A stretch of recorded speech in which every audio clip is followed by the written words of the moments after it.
Hey guys, it's Assalamu alaikum. How are you? I hope you will be fine. I'm here with my new video, and in this video you'll see some high pencil heel, really beautiful design, a different color combination that look really nice and look really amazing in every kind of design and in every color that look really pretty and look really nice. And as you see, it's a really beautiful green color and a really nice combination that look really pretty and look really nice. And as you see, this is in a check print. It looked really fantastic. It looked really good, and this is in blue color, a dark blue that look really pretty.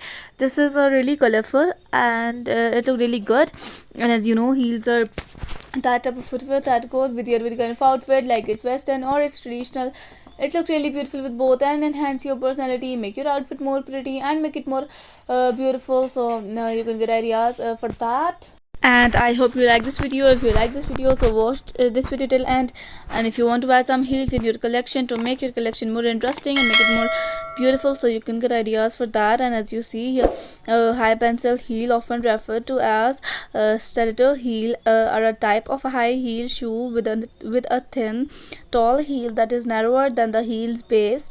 They are known for their sleek and stylish appearance, and they can add height and elegance to an outfit. However, they can also be less comfortable to wear for extended periods due to the pressure they place on the foot's arc and the potential strain on the ankle. It's important to choose the right size and practice wearing them to become accustomed to walking in them safely. And if you're a high heel lover and every kind of footwear lover, so in this platform you'll find them in really beautiful design and different color combination. So do check them and comment below which type of video you'll want to see the next. And if you like this video, so don't forget to subscribe my channel and press the bell icon. If you press the bell icon, whenever I post a new video, you will get the notification. So like this video, comment on this video and share this video. So that's it for today video. I will see you in my next video. So Allah Hafiz, bye bye, take care, and thanks for watching this video.